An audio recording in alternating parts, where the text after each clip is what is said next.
We should hit the record button. Yes.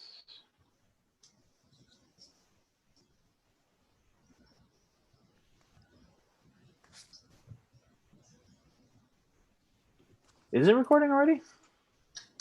Yeah, I started it on my machine. So. Oh, sweet. Okay. Yep, I got a little recording light. All right. Well, welcome everyone to Arizona PHP User Group. We have a big meeting here today, which is awesome. So thank you all for being here, and thank you to our special guests. I'll be introducing them in just a minute. Our meetup is sponsored by Pagely, who provides our Zoom and whose employees and friends from them are here with us every time. Gordon, Josh, especially Josh. He's our big helper there, right? Thank you. Also, we have a new sponsor, platform.sh. How do you say it, Larry? How do you guys actually say the name? Is that... You got it right. It's okay. Platform.sh or just platform.sh. Or if you really want to be trendy, it's platform.sh. So because we have a lot of people on the call, and some are definitely new, Joshua, do you want to talk about Pagely for just a second and tell us where it is? Yeah, so Pagely is a managed WordPress host. So we get to deal with all the fun of upgrading WordPress users to new versions of PHP. So we're looking forward to PHP8. Good experience. Yeah, so we're a remote company, and we're going to be doing some hiring for some new PHP developers in the new year. So if you're looking, ping me. You can get on the front of the list. Awesome. And thanks again for supporting us every month. Larry, why don't you tell us about Platform Shh? Sure. So Platform is the best kept secret. No, we're a continuous deployment cloud hosting company. We're a platform as a service. So the short version is everything you would get out of running your own Kubernetes cluster, you get out of Platform, but you don't have to deal with running your own Kubernetes cluster. We just have all of that solved. So here's a few YAML files, go to town, you're done. Complete with any branch in your repository is a complete isolated environment with all of your production data. So it's a great platform to develop on. We support PHP, Node, Python, Ruby, Go, Java, and we have a PHP8. I think it's technically still the beta 3 release available right now, and we will have the 8.0.0 container ready on Thursday within like an hour or two, I think, of when the actual release goes out. We're not actually coordinating that with Sara. It just will seem like it. I'll help make it feel like it seems like it. The tarballs are already in the dist repo. You can grab them now. We're going to be building the containers tonight. It's just a matter of when we actually put the blog post out. Very cool. Platform SH is giving us free swag. Larry, if you wouldn't mind pasting the link in the chat here, that would be helpful. You can go and register there, and they'll send stuff out to you. Also, probably throughout next year, there'll be a couple of giveaways sponsored by them. And if we take the time to put a new website together for azPHP, Platform SH will also host it for free for us. So that'll be pretty cool. All right. Many of you are in the AZ Devs Slack channel already. We have our own PHP channel within there. If you are not signed up, come hang out with us. We talk about random stuff, PHP, and it's fun. It's nice to, I switch over there from my work Slack pretty often just to see what's going on. So, azdevs.org is how you sign up for that. Announcements. I think we're going to skip December meetup just because it's towards the end of the month by Christmas. So this will be our last meetup for the year.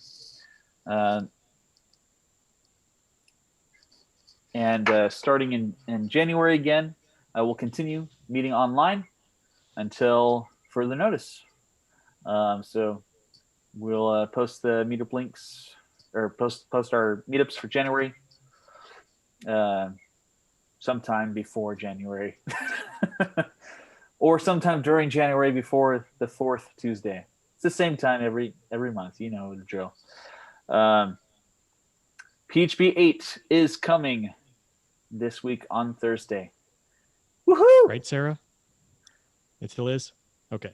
Sarah Just making is sure. one of the people in charge of making sure that happens. So if she says it's happening, I believe it.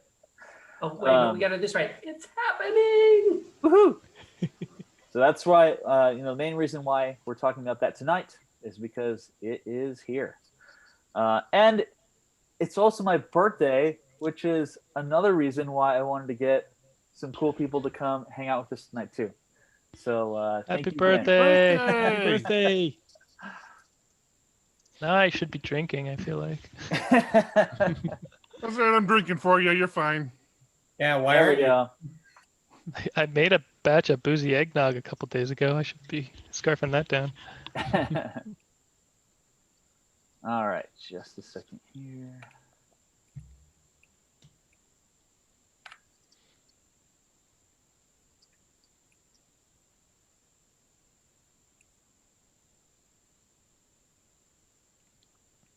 I think we're paused while Jeremy is getting booze.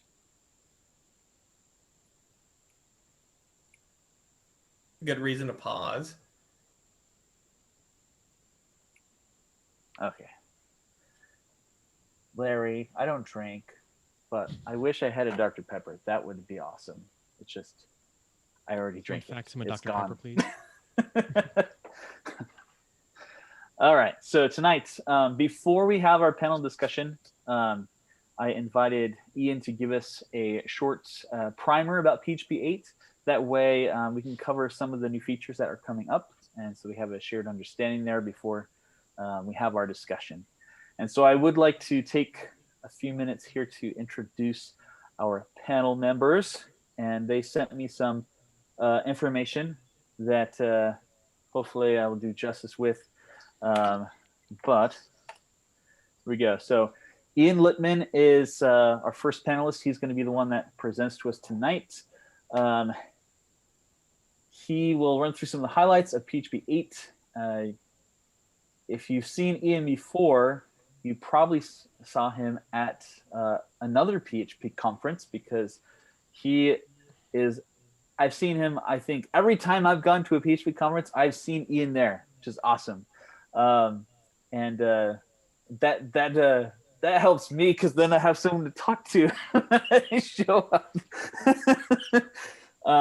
But he was also here in Arizona for Just PHP last year. So some of you have probably met him. He is based in Austin, Texas, and he also helps organize the Longhorn PHP conference there. He does primarily server-side work with a few, he says a smattering of clients,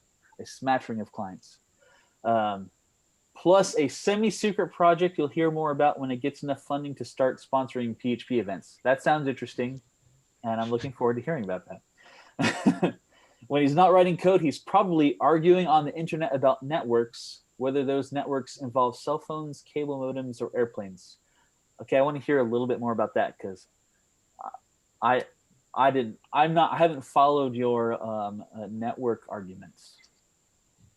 Oh, we'll save that one for the after party. All right. Because otherwise we will be here all evening, and I want to actually get my talk. But are your Fair arguments enough. named? That You was know, funny. I think as of today, since we have that tarball, the arguments are named. Excellent. All right. Larry Garfield is an aspiring bladesmith. Very cool.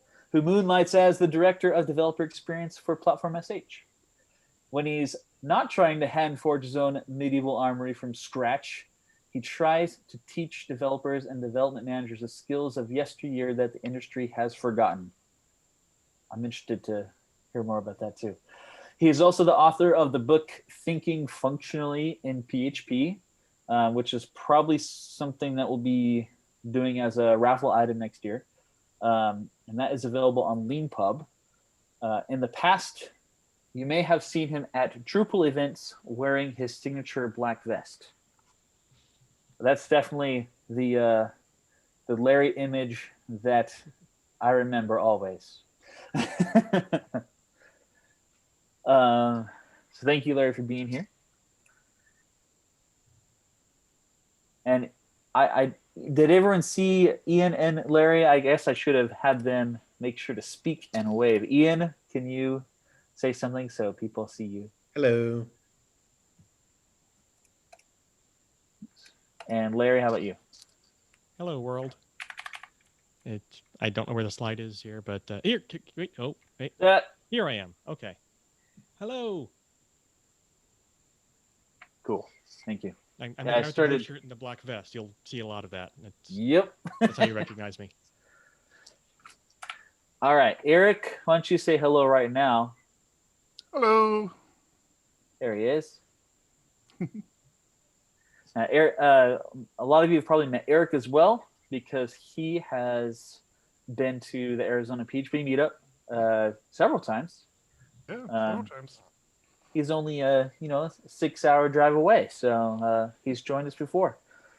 He is the CTO at the Diego Dev Group, which is a web development studio based in San Diego. And he's also a podcaster, including being the co-host of the PHP Architect podcast, right? That's correct. Yep. And how often do you do those? So I only do it once a month. Actually, I do it twice a month. We do where it's myself, Oscar, and John, and we talk about that month's issue, which I also contribute to PHP Architect. If you don't subscribe to PHP Architect, you really should. And then I typically do an interview every month as well. So we'll interview somebody in the community as well, and I'll usually handle that also. Awesome. Thanks for being here tonight. Thanks for having me. And in this corner, weighing in at none of your business, the Git Girl from San Gabriel, California, the catastrophic can-do coder, the virtual virtuoso of version control, the wildling wonder of the Windy City, Sara Golemon. Hello, everyone.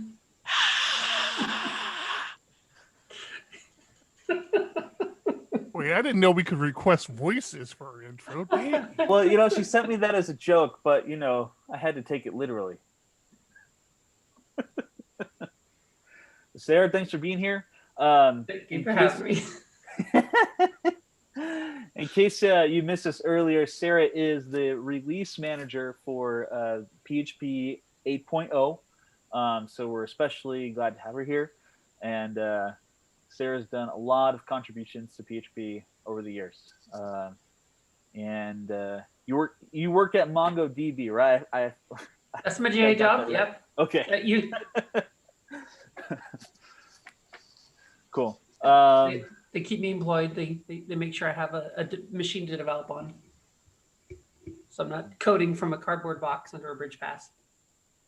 It makes it hard to do a git push when it's only made out of cardboard. But thank you for being here as well.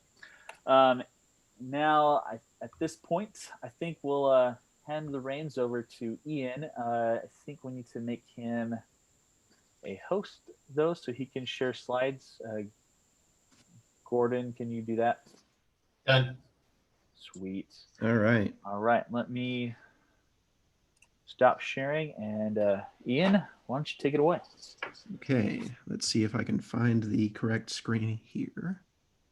Let's do that. Desktop 2, desktop 2.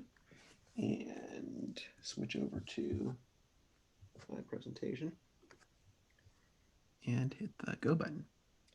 All right, y'all should be able to see a black screen with some white text hovering around in it.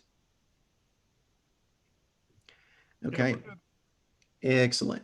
So I want to do a quick run through of some of the highlights of PHP 8 here.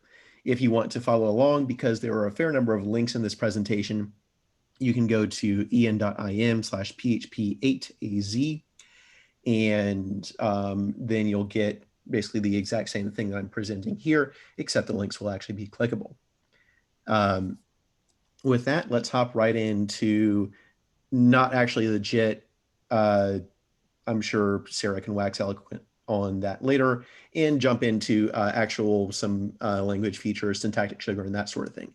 First off, union types. So let's say you have this functionally awesome query method that takes, well, it could be a PDO instance, it could be a PDO interface if you want to go that way, that doesn't actually have a database under the hood because you want to mock things. Well, the issue is PDO doesn't actually implement any interfaces. So if you pass a PDO object in there and you just type in against PDO interface, then you get absolutely nowhere, or you get a type error. In order to resolve that, PHP 8 now has union types in places other than catching exceptions. And again, as Sarah mentioned, catching unionized exceptions works a little bit differently. But we've got now in parameters and return types the ability to say either of these types are absolutely fine to either pass in or to return out for a function call or a method call. In this case, we are taking a PDO instance or PDO interface up at the top there and returning an array or an integer because we like being super, super consistent with our query responses based on, okay, is this a select or is this an update or something like that? So this is, it's rather helpful to get to a point where you can throw types absolutely everywhere in your PHP code and start treating the lack of type information at least function boundaries as a bug rather than, well, the language doesn't provide me with enough enough tools to actually add type information. So you have to just throw in a doc block. Yeah, you don't have to use a doc block for this anymore. In fact, as we go on, we'll see additional reasons that there are a lot fewer reasons to use doc blocks in PHP 8 than even in PHP 7. So you can kind of focus on what actually makes sense in terms of documentation rather than just putting like parameters there or something like that. So next up, we have the stringable interface. So all this does is it provides you an interface that has one method on it, double_toString, and anything that implements that method automatically conforms to this interface. Now, the cool thing about this is it means that now you can type hint against either a primitive string or this stringable thing, and you're able to consistently cast that to a string from wherever without potentially losing data because you're casting something in a way that you didn't expect. Now, one thing to note here is that stringable, that interface is not implemented by the primitive string. That's a feature, not a bug, because if you had stringable implemented by a primitive string, then you would wind up not knowing whether you could call double_toString on it, and then things would get messy. So this actually goes hand in hand with our union types from the previous slide, where you can say, okay, I want something that I can cast to a string, whether that's a primitive or otherwise, and actually have things work. This is kind of in the same vein as, say, the iterable type hint that we got a few releases back, where we're filling holes in in the type system in the language in terms of, again, making sure that you can be specific about your code and you don't really have excuses for not throwing type information on your function signatures. Continuing in that vein, you have the mixed type. This is the, we know that we don't know what we're really returning or we're providing as a parameter. Yes, the mixed type hint here could be a string, an integer, a float, a boolean, a null, array, object callable, or resource. That covers the waterfront right there.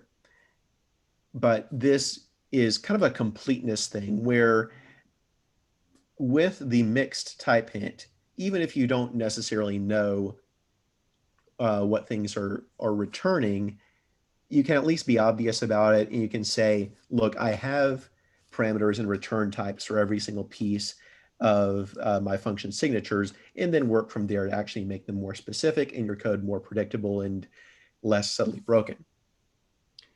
Next up, name parameters or named arguments. For example, airplanes or cable modems, or in this case, the query params in the query itself. So one interesting thing about name parameters as it's implemented in PHP8 is all of a sudden everything in the language can be called with name parameters. Thanks to Larry, some of those core name parameters are less absolutely ugly than they were prior to PHP8. And now that actually matters because now the name of your function parameters, if you're using name parameters to call them, if you change those, it's now a backward compatibility break. Now, this name parameters, as a result of that BC break going into effect, kind of going forward, that puts a fair amount of strain on library developers. And there was a fair amount of back and forth on to whether to push forward on this feature. But the cool thing about name parameters, which you can provide in any order as long as you start providing name parameters after you provide positional parameters, or you can drop positional parameters entirely on your function call. The cool thing about name parameters is now if you have a function that takes a whole bunch of different arguments, most of which are optional, then instead of just providing them as a big untyped options array with some sort of validation inside that method name AWS SDK, then instead you can provide those as a whole bunch of name parameters. Now, your parameter list may be 1.5 miles long, but at least you can go in and look at defaults and look at types for every single parameter and actually have the runtime and to some extent IDE autocompletion help you figure out what is the absolute wrong way to call that function and avoid doing that. But again, if you're a library author here, this sort of thing suddenly matters, where if you kind of have to assume that folks will start using name parameters, particularly if you have long function signatures with a bunch of optional things. So you have to be a lot more careful about how, number one, you name your parameters to start with, and number two, how that naming is revised over time. Because again, now for some people calling your methods, it's now a backwards compatibility break. Next up, we have the NULLSAFE operator. I believe Sara has been going back and forth on getting this in the language for a bit, and it's been in Hack for quite a while now, if not since kind of Hack was a thing. And all the JavaScript developers rejoiced. Quite. So the NULLSAFE operator, what it does is it allows you to chain calls either to properties or methods where normally you would have a call that could potentially return null. And if you try to chain off of that, then you get a property or method access on a non-object error and your code blows up. Well, with a NULLSAFE operator, instead of continuing down that chain and immediately failing by trying to do a property access on null, the chain will short circuit. So anywhere you have that null safe operator, and you only have to do it at the point where things can start becoming null, you can say, okay, everything else here is effectively null coalesce for a method or property call. You can say everything else, if this one thing is null, then I'm fine with the result of this entire expression being null and not calling anything else because there's nothing to call. Now, you can definitely argue that, oh, well, this is subverting some sort of pattern and you should be using exceptions thrown everywhere rather than returning nulls. And I'll let y'all argue that out somewhere else, because the nullable object pattern is a super common pattern, and this null safe operator allows you to build it in a way where you're not constantly doing if not null, if not null, if not null, and potentially having subtle errors as a result that you don't find until you hit production. In this case, at least you're seeing that at this point in the method call, or at this point in the chain of the expression, something may turn into null and everything else will turn into null after that. So it's a nice clean thing that that will clean up your code a fair amount if you have this particular pattern of chaining things together. Next up, we have one of my favorite features in PHP8, match expressions.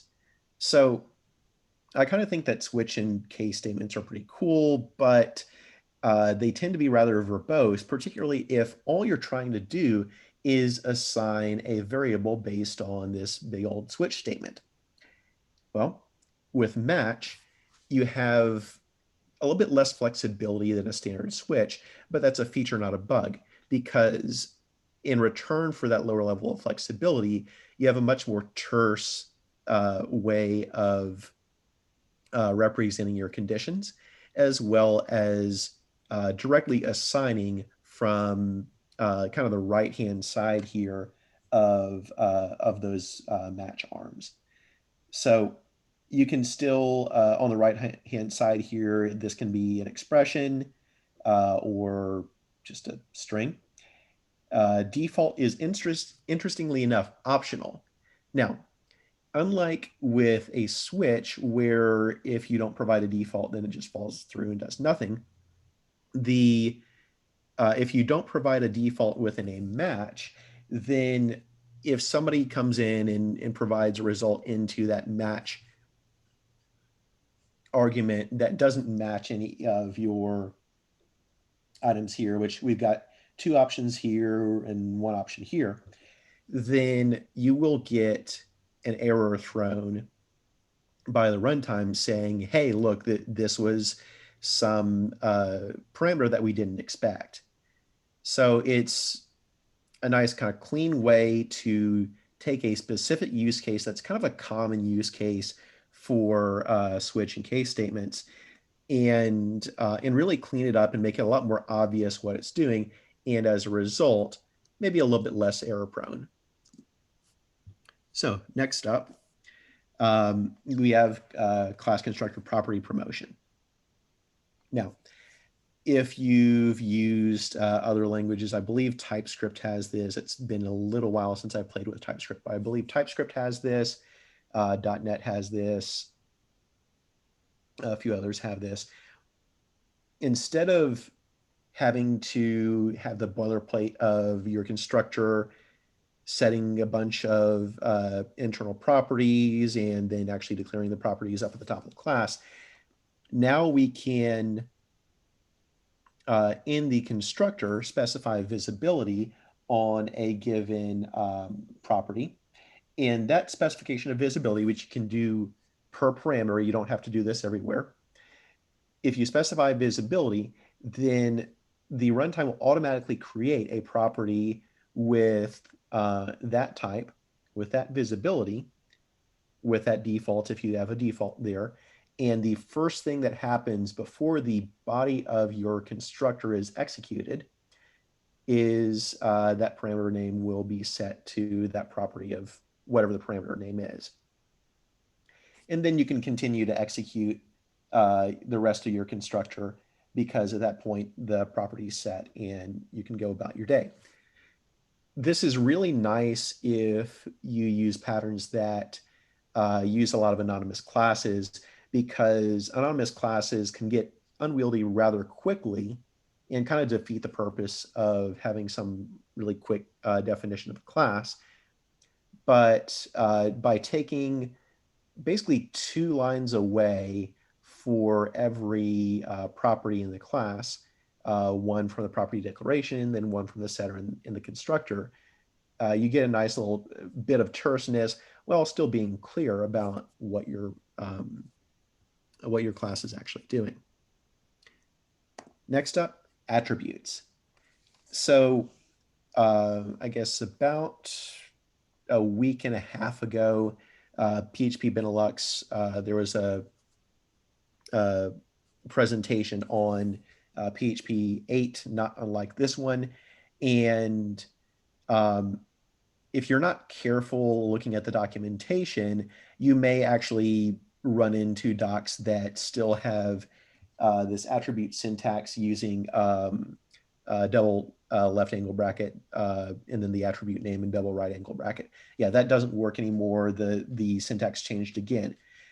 The cool thing about this, though, is this attribute syntax is backward compatible with earlier versions of PHP, at least the way that I'm showing it here. Now, if you set up attributes on kind of inline on the same line as something else, then you're throwing backward compatibility away. But if you do things on their own line, then this just looks like a single line comment in older versions of PHP, and that's kind of cool.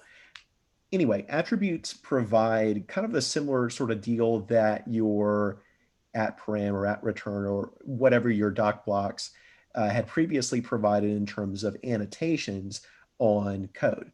Now, these annotations can happen on a class, on a method, on a property, or even on a parameter in a method or function.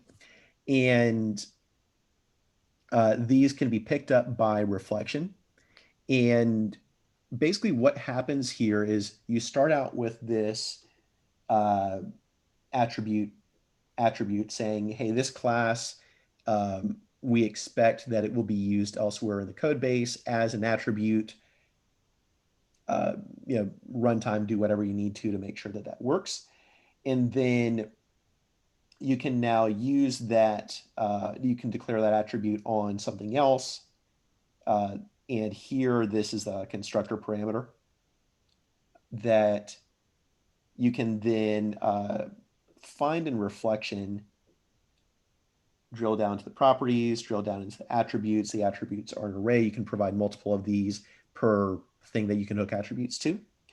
And then you can instantiate that attribute then and there to do some crazy aspect-oriented programming thing, or one of any number of things that you would normally use DocBox for in previous versions of PHP. Attributes takes the idea of things that we use DocBox for and makes them first-class citizens, allows you to just have a bit more powerful usage of that without trying to reinvent the wheel. Next up, catches. Specifically, catches that don't actually define a variable for the exception. So if you have typed exceptions everywhere where you know that an exception is whatever it is based on the type alone, and you don't actually need to do any processing on the exception body itself, then you no longer have to provide that exception variable to assign things to, and no longer have to take the compute time and the RAM to actually assign that exception variable. So a little bit of quality of life improvement, slight code cleanliness thing, and you don't have to now potentially have an unused variable that you're defining there just because the runtime won't let you do otherwise. Finally, at least for this presentation, we have a number of functions and methods that are useful to point out. First off, we have this floating point div division operator here that instead of returning false in a warning for dividing by 0, it actually returns positive or negative infinity. And that allows us to eventually, say, PHP 9 or 10 or whenever, start throwing an exception on your normal division operator when you divide by 0. Next up, we have this debug type, get debug type method. If you've used get type anywhere in your code, you may have noticed that it sometimes returns things that you can't just slap into a type hint somewhere and expect to work. Well, get debug type cleans that behavior up while still maintaining backward compatibility, because get type still does its old thing.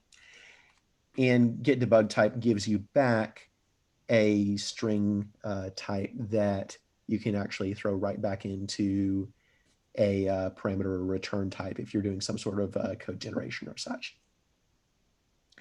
Then we have these stir methods, because there are plenty of times where you don't necessarily want to type that couple extra characters to accurately do stir pause, and then you find out that your code is returning falsy on stir pause when your string position is at the when your needle is at the beginning of the haystack, and then you have random bugs. Yeah, that all goes away if you use these brand new core methods of stir contains, stir starts with, and stir ends with.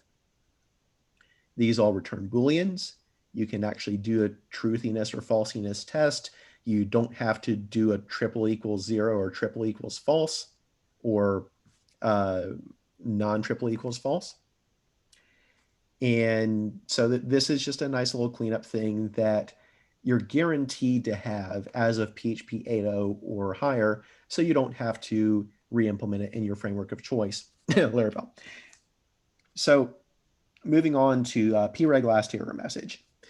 You've got a similar sort of deal going on with the JSON extension, which is now built into the language, where if you have some sort of error and you're not throwing exceptions on it, then you have a global function that you can use to get whatever error occurred. Well, with preg, with the regular expressions, you would call preg last error, and it would give you back a numeric error code, and then you would Google that to figure out what the error code meant and spend way too much time trying to unwind what your problem was. Now, preg last error message exposes the underlying PCRE error messages that are actually kind of human readable. Not perfectly, because it's regular expression based errors, but at least we're getting closer. So if you have a regular expression call that returns false because something broke, then you can use this preg last error message and actually get a human readable description back saying what actually broke. Then there's get resource ID here, which is a type safe way of actually getting a resources ID rather than just integer casting some random thing. One thing to note here is that curl handles and GD objects are no longer resources. Also, some of your socket stuff is no longer resources. They are now actual objects. So you'll be using get resource ID a little bit less than you would think you would, but it's still useful there for, I think, streams and a few other things that still remain as resources in core. Finally, if you've had to do some sort of ternary switcheroo between datetime create from immutable or datetime immutable create from mutable, you now have a single method create from interface that covers both cases, and you can drop that ternary out of your code base because you don't need it anymore. Now, this is not the sum total of everything new in PHP. If you go to, I think, php.watch, there's a number of articles on what is new in PHP 8, what is backward compatibility break, and on and on. You can look there. I also did a longer version of this presentation a week ago at PHPDX, and a few days before that at Merge PHP. Those are both, I know Merge PHP's version of this is definitely online. PHPDX's is, I believe, as well as the presentation slide decks are available as well. And I go into some of the backward compatibility breaks that you'll potentially see when upgrading your code base. So definitely take a look at additional resources on this, but you've just seen the highlights for what's new in PHP8. I'll let others, once we get to the panel portion of this, chime in with things that I have missed. And with that, thank you so much for your time. Hope y'all are excited about PHP just like I am. And Jeremy, do we want to take questions now, or do we want to go directly into the panel? Thank you. I think maybe if there are questions about the things that you mentioned here, we could take those. If it's something outside of what you talked about, then we can take those during the panel. So Perfect. If you wouldn't mind, if someone does have a question, I think, isn't there like a hand raising feature in Zoom? Because there's a lot of people on here, and it'd be. So I see a whole bunch of messages in the chat. You can. We were just talking behind your back on that. That's all good. I haven't seen any questions come up in the chat. I'll put it that way. I don't see any way to raise your hand either, Open Jeremy. the participants. That feature does not appear to be enabled. There's 3 dots down at the bottom. There's a raise hand option. There is? Where is it at? Open the participants panel. So click participants at the bottom. And then in the box that pops up down at the bottom, there's 3 dots at the bottom of that screen. Aha, I And see click someone. raise hand. Yes, I've seen someone raise their hand. So, all right, Larry and Sarah, you can't raise your hand because you're not allowed. Oh, Sarah actually has a question. I have a legit question. All right. Okay. Is that you calling on me now? Yep. Okay. Hi, Ian Littman, for long-time follower, first-time talker. Not Okay, true. that's a lie and you know it. That is a lie. Yes. No, my question actually has to do with the attributes. Obviously, I've been following and participating in the attributes developments, but what I still can't figure out is what are people going to use this for? I guess if I make this into a more pointed question, what do you see as the killer feature of attributes? So for me, there's, in addition to things like parameter and return types that we've already built into the function signatures, anything that we previously threw into a doc block, certainly things like doctrine annotations on like database columns and that sort of thing, those can now be transferred to attributes and kind of getting a little bit more specific, a little bit more strict around things that we've been shoving into doc blocks for the last 10 years. So again, one of the cases on that is like ORMs. When I switched a local code base that I'm working on over to PHP8 compatibility, PHP Storm actually started telling me that it could start tagging things with various attributes to turn around and help it, I think, do some static analysis on the code. A few of the ones that I can think of there were the pure attributes for cases where maybe it's not trivial that the function is just taking an input and returning an output, but the IDE can figure that out pretty quickly and then signal to everything else that it's like, hey, this is a pure function and should remain pure, and you can actually do testing against it and that sort of thing. There was another one around shapes where if you were returning an array with say, these particular keys and then these particular values, something that you might see as a as some sort of interface, or I think it's an interface in TypeScript where you're specifying, okay, here are the key types, here are the value types, and you're setting up this big old data structure. This shape annotation that PHP Storm helpfully says, hey, you might want to do this, and then unhelpfully puts it in a weird place to where it almost breaks your code or runs off at the end of the screen at like 200 character length. That is the sort of thing that you'll start seeing, I think, more of, particularly on things that do static analysis and things that do some sort of code generation. So again, static analysis being IDEs or something like PHP Stan or Psalm, and code generation being things like ORMs. PHP Storm has very recently released their attributes package for those stubs, so you can kind of look in and see how they're planning on using those. And I think that would be a decent starting point to see. While I'm certainly not sold on some of the things that Storm was asking me to add to my code, and I turned a fair number of those off because I'm stuck in 2019 apparently. Those are the two kind of big things that, if not being the killer app to start with, that's probably where the killer app is going to come from, is either static analysis related stuff or code gen related stuff.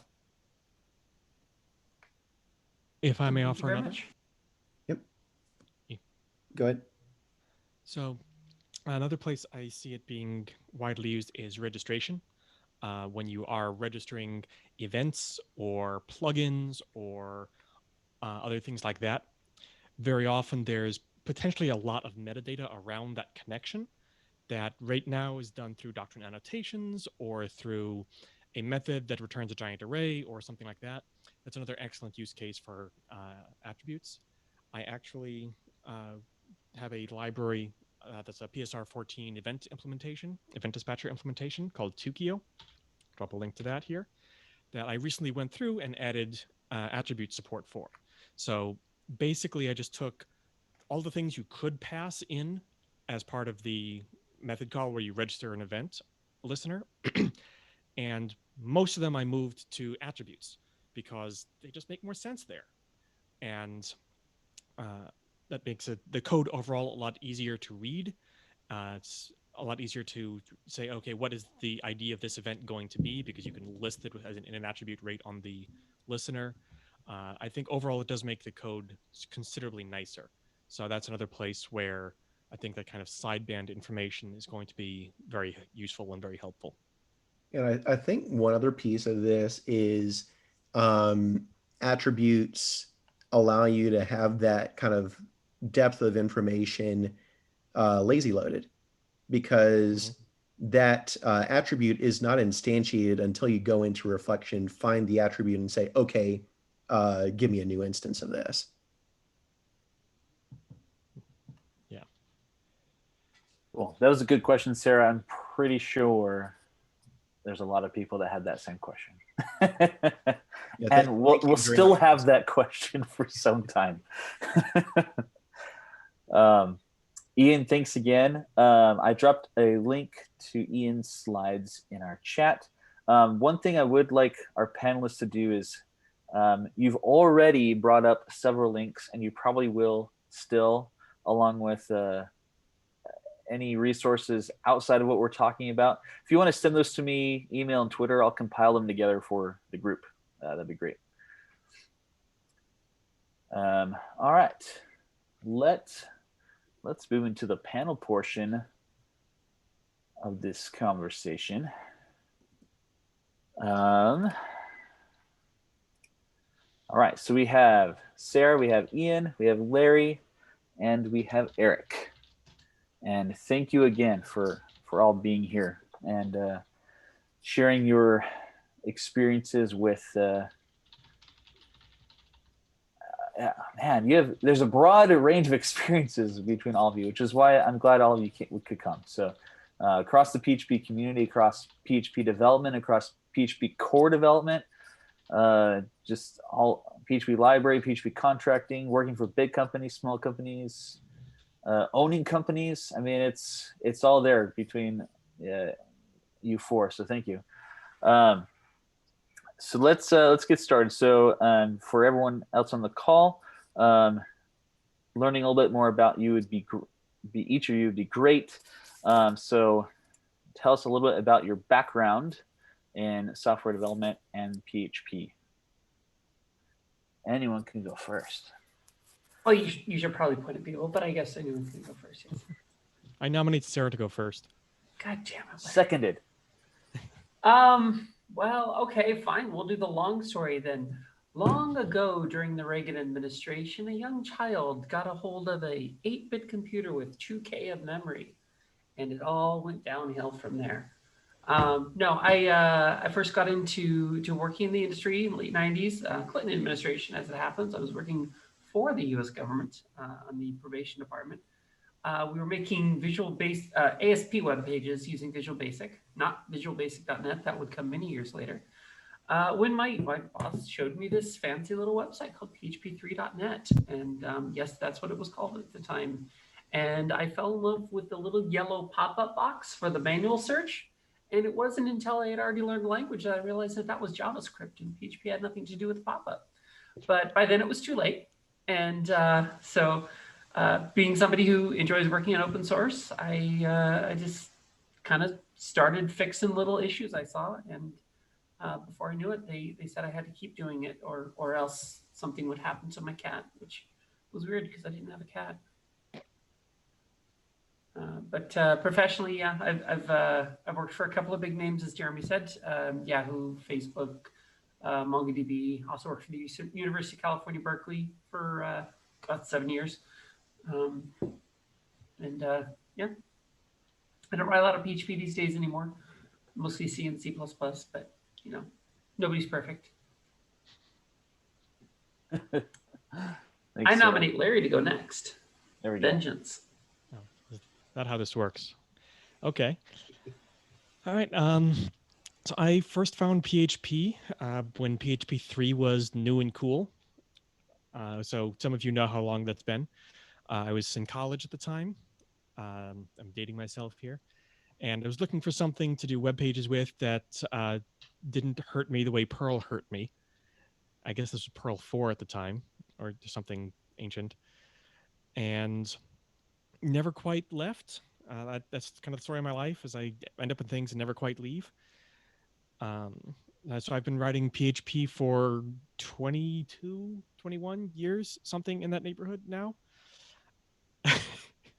Yes, Sarah. And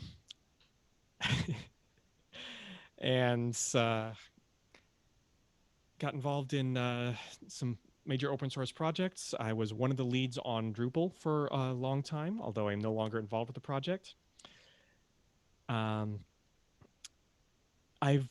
first foray into the PHP space generally, rather than just the Drupal space, was actually the Go PHP 5 project. If you remember that, back in 2007, we had a problem. For those of you who are old enough to remember, we had this new version of PHP out called PHP 5 that was better in every way, except that hosts weren't using it or weren't offering it because no one was using it because the hosts weren't offering it.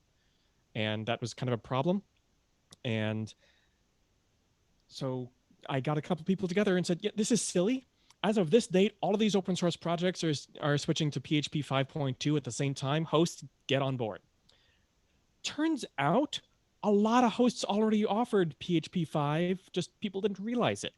So in a month, we went from 6 projects and 3 hosts to 100 projects and 200 hosts, all saying, you know, it's done. PHP 4 is over. It's done with. And so we assassinated a programming language. And I'm proud of that. Thank you very much. I've been lurking on the PHP internals mailing list since then. Although I didn't actually get involved in developing internals until this year. I started doing documentation work and I've been collaborating with some people on RFCs. I also was not a founder of the PHP Fig, but joined it early on, and I've been active in that for it's been a long decade. Yeah, and as mentioned, have a book out on thinking functionally in PHP, and I have another one coming out next month through Platform SH that is all about PHP8. It's a far more in-depth tour of what's going on. So expect to see me around the PHP world a lot for some time to come. If you were trying to get rid of me, you failed.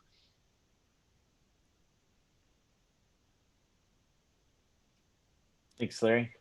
Eric, we haven't heard from you yet. Why don't you talk? Yeah, it's weird. It's like as I look at the group, I honestly think I'm probably one of the older people here, and that scares the shit out of me. Just so everybody knows, but yeah, I don't know. I don't know where to start. I've been coding pretty much my entire life.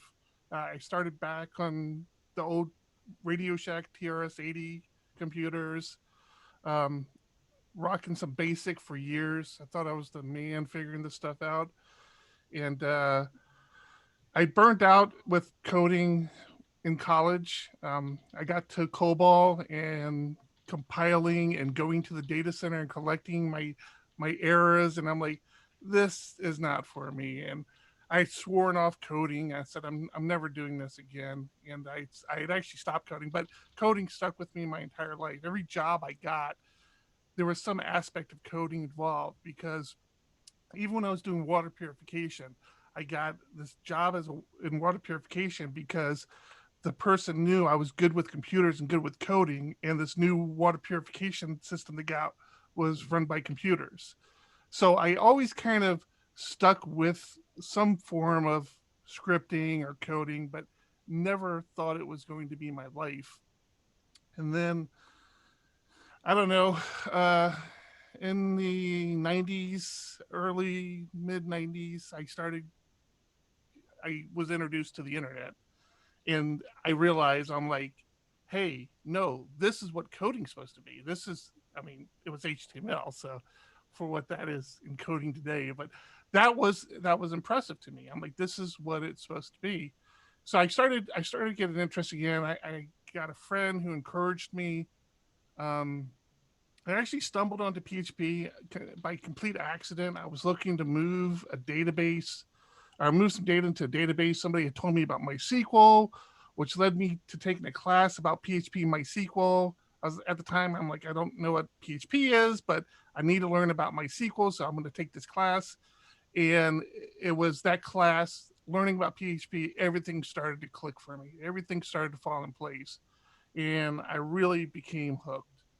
But initially, my switch, and by this time, I'm an adult. Like I'm a functional adult. I'm living on my own. I've started a career path. I was actually making good money in my career path outside of computers, and I decided to do this pivot. And I was married, and I'm still married, so things went well.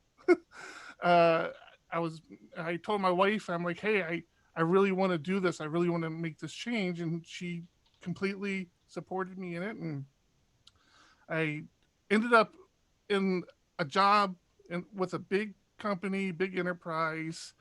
They make a gaming system called, they're huge. And I ended up in their operations team. So I still wasn't a developer full time, but again, as everybody in operations does, I was one of that first wave of the DevOps people. So I was doing some coding, doing some operations, and I really didn't like operations. I mean, there was only so much to it, and it didn't really interest me. And so finally, the local user group here, somebody had moved out to San Diego, had decided to restart the San Diego PHP user group. And him and I became really good friends. I happened to see that he was starting up. I reached out to him. I'm like, hey, I'd love to help you out with this. And I started helping out with the user group. And he encouraged me. It's my buddy John. He had encouraged me to, if I really wanted to be a developer, to do development full time. So I did. I basically had to have the same conversation with my wife. I'm like, hey, I want to do another little bit of a pivot. Are you okay with that? And yes, like, yeah, it's all working out so far. Why not? So I dedicated myself to becoming a developer. I become a consultant. And after a few years, John and I decided to just start a business. We were both individual consultants. We decided to join forces at first, and then we were like, all right, let's see if we can get more contracts. And we got more contracts, and we're like, well, we need more people. We got more people, and that grew, and that's been going on for about 10 years now. We've had our little development studio, so it's been great. I love it.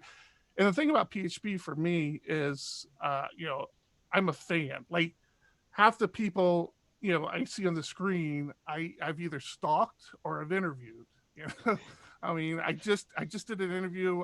I'm very fortunate. I have a position with I work with Oscar of PHP Architect. He allows me to write up Community Corner, and basically I have free range of reaching out to people in the community and asking them if they want to, talk to me.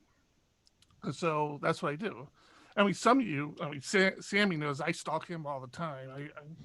He's asked me to stop hanging around his back door. It freaks people out, but I've done that. And even I don't know if I got the name right. Mara Teal and her cat. I'm a big fan of her Twitter stream, so I'm watching most of you guys, even if you don't know it.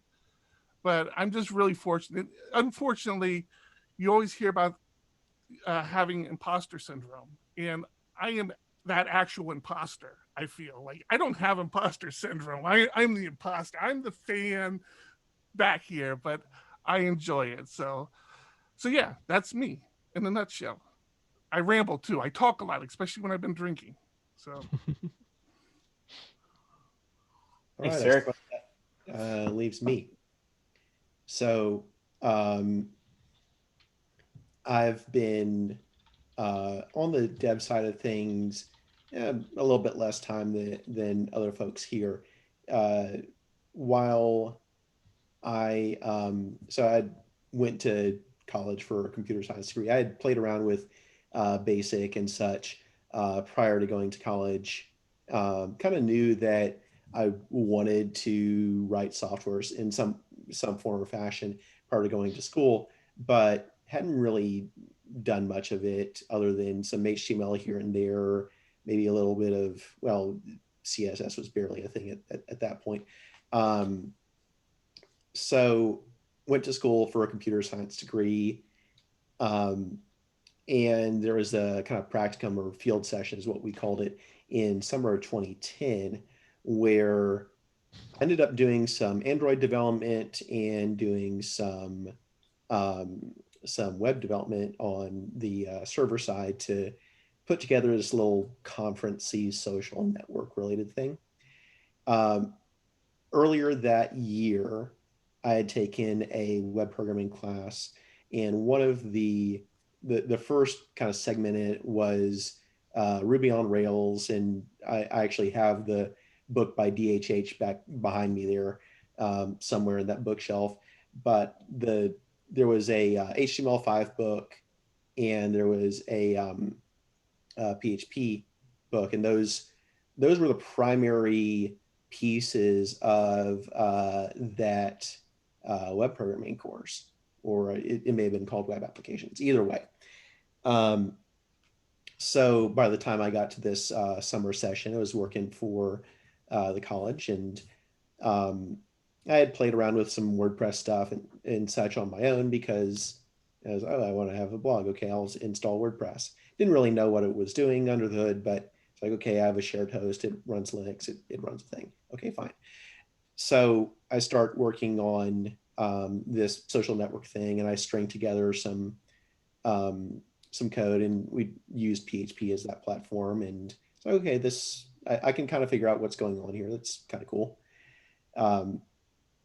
Not even sure which version of PHP we were using at that point. I'm going to take a guess that it was running on a server that was on 5.2, but I was just like throwing functions everywhere, so it didn't really matter whether it was running on 5 or not. Fast forward a semester or two, and continued programming around on things, and eventually graduated with a business seal master's degree in December 2011. And things were set in such a way that I was able to take the leap immediately and say, okay, you know what, I'm going to try and do contract work. And so I started that from my apartment right off campus in Golden, Colorado. And I had met up with somebody here in the Central Texas area where I'm from, and we had talked, and he said, yeah, I'm doing this contracting thing. Do you want to, if you want to work with me on stuff, then I probably have enough work to kind of keep you busy. So at that point, I started working on those projects, started figuring out how to work remotely and actually put in a consistent number of hours. And at that point had pretty solid mentorship with some devs who actually knew what they were doing. And I started researching and learning things. This is about the time Symfony 2 and eventually 2.1 came out. Composer was just being released. And one of the pieces of stuff that I did early on in one of the projects I was working on was getting the code base up to, it was, I think, running on PHP 5.3 at that point. Again, there were multiple people on here. It's like, oh, he's just a young whippersnapper. He didn't have to deal with the bad old days. And yes, I didn't have to deal with the bad old days. I started when we were already at PHP 5.3. And yeah, I think you came in at a good time. Oh yeah, the PHP 6 thing had run its course, so 5.3 and upgrading to 5.4, and I was really able to see at that point PHP was on a solid kind of yearly release cadence. And I was able to see feature after feature after feature and performance increase after performance increase come in, and it's always been exciting to see, okay, what's the next thing? What's the next thing? While this code base, there were pieces of that code base that there were comments in there that were from 2000, and the thing still ran. The number of changes that we had to make to get it from 5.3 to 5.4 were minimal. Fast forward to years later, and I'll still take on, and I still years later, I still do contract dev, although there's one project that's soaking up an increasing amount of my time, and I'll probably go full time there. I'll still take on these kind of modernization projects of, hey, let's get this to run on the current version of PHP, because honestly, they're not hard to do. It's not like certain other, okay, it's not really the language, it's the ecosystem where people just like break things for fun, and then you run npm update and then everything breaks. And yeah, no, having a language that always seems to move forward in a stable way is pretty awesome. So getting back to this is 2012, 2013. In late 2012, I moved down to Austin, and have been here ever since, just about an hour and 45 west of my immediate family, and started doing contracting from here because at the time the clients that I had were more or less here. So as time went on, I started participating in the Austin PHP meetup, and I think it was a late spring of 2013, some kid a couple years older than me shows up at the Austin PHP meetup and is kind of trying to get people's attention and such. So I talk with him, and he pulls up a Rackspace account and says, hey, I'm trying to build this food delivery app and such, and I really need somebody to help me on dev on things. And okay, well, sure. I was not terribly busy on the contract side at that point. So it's like, okay, I'll work with you on that. I really don't know how this online food delivery thing is going to turn out. That seems like a whole lot of money to just get stuff delivered. But you know what? I'll make sure that the tech side of things is not the reason that you'll fail. And you handle the business side of things. Fast forward a bit, and I decided several months later that I wanted to stay doing contract stuff rather than going to work full time for an early stage startup and doing 80-hour weeks and burning myself out. So we parted ways for a bit, but I kind of kept tabs on that project, and while I was working on other contract work. Fast forward, I don't know, a year and a half, and I get a phone call 8 p.m. on a Sunday evening. Hey, we have the largest database that Amazon sells, and it's kind of on fire. I go in, realize that some code that I had written a year and a half earlier, nobody had bothered to revise it. From the assumptions that I made were at that point completely incorrect, and the darn thing was not scaling. In New Relic, it was the top database query by a long shot. Fixed that, and all of a sudden I had contract work from that company again to do various improvements and that sort of thing. At the time, I was working full-time elsewhere. That full-time gig ended a few months later, but I switched back to that food delivery startup and kept working and continued also doing some contract work stuff. Fast forward a few years later, at this point, I've been going to PHP conferences. I have way more friends on kind of the PHP circuit and such than anywhere else, I think. And I would just make it a habit of showing up at these conferences, as that was my vacation, my interacting with people, because I'm an introvert, but if there's something common to talk about, I can talk about with people. So fast forward a bit, I go from attending conference after conference to suddenly people start accepting me to speak at conferences, and suddenly people internationally start accepting me to speak at conferences, to the point that the only times that I've ever been out of the country have been hopping on a plane to speak at a conference. So that's been pretty awesome. And despite the fact that I don't have the street cred of running something with PHP Architect, running a development studio, making sure that PHP core doesn't engulf itself in flames and spontaneously combust, or doing Go PHP 5 or something like that. But apparently people like the technical topics I was presenting, and I got to travel to some cool places as a result. So at this point, going back a little bit here, I think it was about 2018, like Valentine's Day 2018, or 2018,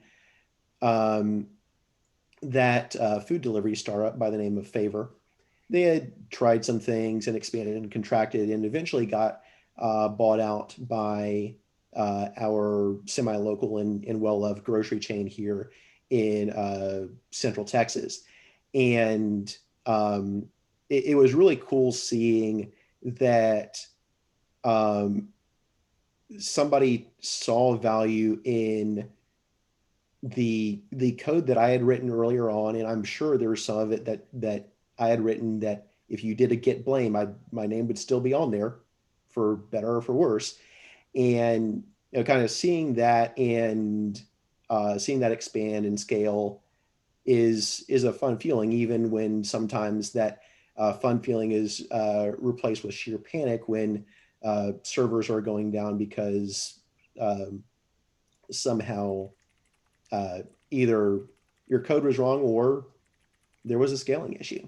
So it's been fun kind of building things out and using PHP as the way to do that, where it's a quick dev cycle, and the community and the tooling is really great. Cool. Thanks, Ian. We're glad to have you here and to have your perspective and experience as well. So let's jump into the meat, huh?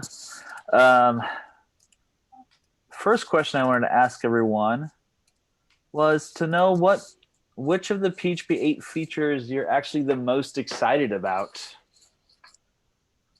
Larry, why don't you go first on this one? Larry has been writing a whole set of blog posts and a book about PHP8, so I'm hoping he's got a strong opinion. It's a tough call, but I'm actually going to cheat and say it's the combination of two features. Aha. The one I expect to use the most is constructor property promotion. I've already just started using that. I'm just banging out code somewhere, or even just writing sample code. It's like I'm writing a third as many lines, and that's fantastic. And it's pure syntactic sugar, but it's so sweet. The combination of that with named parameters, though, gives us a super easy way to make struct classes. And by struct classes, I mean classes that are really, what we would in PHP normally use an associative array for, where it's just a key value collection that we can pass around. But for the love of God, don't use associative arrays for that. They are completely undocumented. They are hugely memory inefficient. They are slow. They don't help you write code. But we can now have a class that you just bang out that has a bunch of public properties you define in the constructor with promotion, and then call with named parameters or named arguments, whatever you want to call them, in order to populate that. And poof, we now have everything in terms of convenience that we would use associative arrays for, with none of the problems. It's self-documenting, it's faster, it's twice as memory efficient. It's better in every way. Please do that.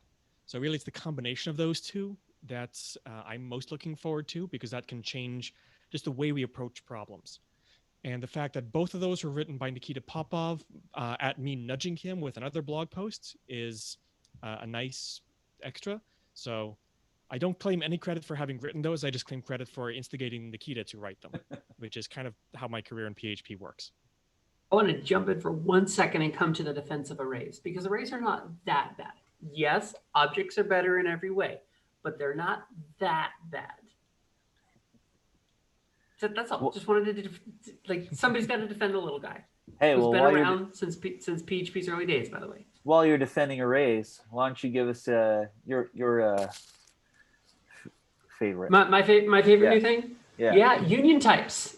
Maybe union types. And actually, I'm also going to cheat like Larry, and I'm going to say typing in general.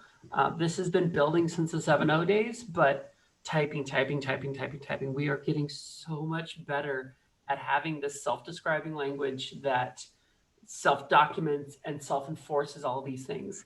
And every little tiny thing we add in typing, whether it's union types or making it easier to type your properties through constructor property promotion, or stringable, so that you can actually have a way of describing that two-string thing. Anything that makes types more solid and more trustable and reliable, even annotations to some weird extent factor into the typing picture. They all make PHP a better environment to work within. Yeah, it's interesting that both of you had multiple choices there for favorites, but it is interesting that some of the new features do play well with each other. It's actually really cool. I mean, part of that idea, the sharing of ideas and the what's next. I mean, they're naturally going to sort of follow streams of development and themes. So that shouldn't be too surprising, really. Eric, what do you think? Honestly, had you asked me 2-3 weeks ago, I would have said hands down named arguments. I was really excited about name arguments, and then if you happen to catch the PHP Ugly podcast, where we did a show on the features of PHP8, and the demo we tried to do for name arguments broke because of the exact reason that Ian pointed out. that now name arguments becomes a backwards breaking change. And that really kind of had me rethink named arguments and how much I'm going to use them. I think I would. I mean, I'm still excited to use them in those situations where you have those optional arguments that are, and you might want like the third option, and you don't want to have to pass something for the other two. I'm not sure if Ian mentioned it, but that's actually one of the features of named arguments. You don't have to use them across the board. You can actually pass arguments and then use named arguments. Yep. But once you use the name arguments, you can't go back. So you can pass, if you know the order of the arguments, you can pass those. Then if you need to get the third optional argument, you can actually pass that as a named argument. So yeah, I'm still kind of struggling internally on where I'm going to use it. I think attributes is the one that interests me the most. I'm not sure of implementation for that, but it's the most appealing to me. I can see it being used. I hear, my friends who do a lot of coding in Symfony who do like routing through doc blocks and things like that. I'm like, well, I think that can be done through attributes now. So I'm really interested in attributes, but I'm not committing to using it, but I think that's the one that I'm going to be most interested in. But yeah, like everybody else, the constructor one, property constructor one is real. I think that's just a gimme. I think a lot of us will start just using that out of the box, and then the type stuff is just, that was the big thing for me, the carryover from 7, all the type hinting, and to see that continue is very exciting. I do have one question, and then we can kick over to Ian. I'd like to hear from Sara on how, for me, the NULLSAFE operator echoes the days of error suppression that we used to have. I mean, is it not error suppression? I mean, it depends on if you consider a null return an error. Like, properly speaking, if there was a true error, that method call probably should have thrown, because that's like a more OOP way to deal with errors.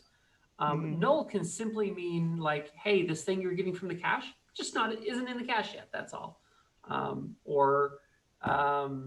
Gosh, I don't know what else is going to be null. Like, oh, your query returned no rows. That's not an error. That's just an empty set. Although, again, you should probably have an empty iterable or something like that. Simple XML element parsing. Yeah. I'm doing a lot of that now, and I think that's going to be a big help there. Yeah, that's a great example. When you walk a DOM using simple XML, you will find yourself running into that null as a valid condition that is not necessarily an error, sort of. That's a great example. I'm gonna actually make a note of that one. Yeah, you shouldn't have asked me. You should have gone straight to Chris. That's what you're talking to me for. Ian, what do you think? So, fortunately, I picked a few because I knew some of them would get taken. In addition to the constructor property promotion and the typing and a few of the other things that have been mentioned, I've actually used that match expression a fair amount already. As somebody who is dealing with either if, else if, or switch and case statements relatively often, having that defined as a match expression, and potentially maybe in later versions of PHP actually doing pattern matching, that's super powerful. And it's nice seeing PHP start to steal that from more functionally oriented languages, where it's a nice terse structure to match things against, and it's really clear what's going on, rather than in a little bit less error prone than something that you would do with the switch statement. Sweet. So there were lots of things that we did not talk about in Ian's presentation.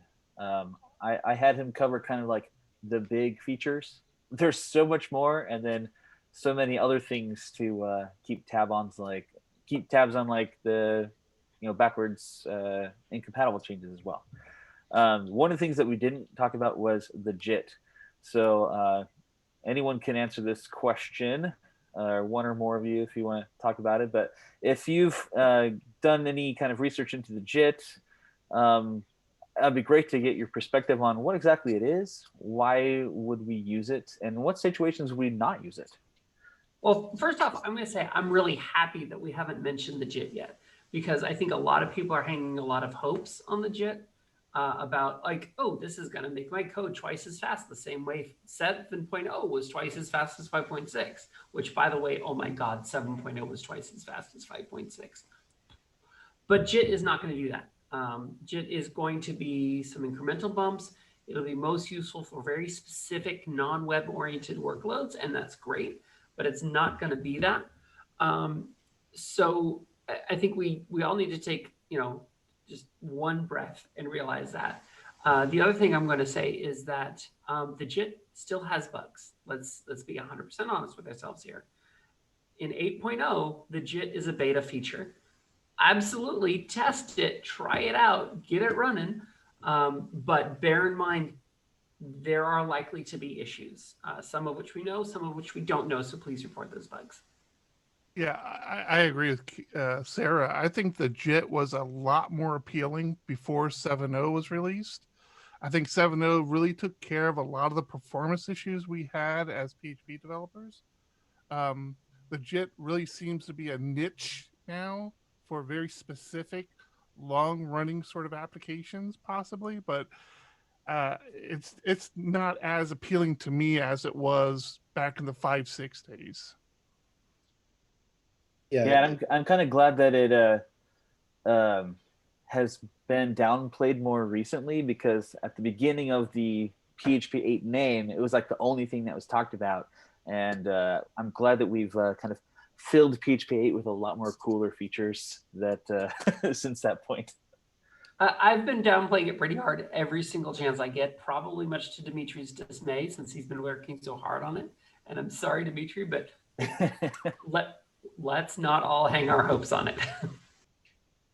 Yeah, on the long running side of things, at some point I'm going to sit down. If somebody doesn't beat me to it, I'll play around with some of our longer running web servers. I've done some stuff with AMP, and my guess is if there's any sort of web workload that has a potential of being optimized by the JIT to where you can actually tell the performance difference and it isn't negative, then something like AMP would be a case where that would work. But that's about the only workload where I would guess most, if not all, the people on this call would see a performance improvement on the JIT. And realistically, I don't think anybody here is necessarily running long-running web servers like that in production. Everybody's just shoving requests in the direction of FPM and calling it a day. Now, the JIT will help with things that are computationally intensive and that sort of thing, but let's be real here. The vast majority of PHP code is and likely will be waiting on some other database or external API in order to get the job done. It's not actually compute bound. So at some point, I think there will probably be some sort of lightning talk where I do benchmarks, but on the single process, single threaded kind of node-ish web server sort of deal. But I don't anticipate that any production workloads that I'll be building will be positively impacted by the JIT to a point where I couldn't do the thing before. The thing I'll just add that obviously, normal PHP apps are going to be blocking on a database unless you're using MongoDB. Well, I mean, it's web scale, so there's the plug. Web scale, yep.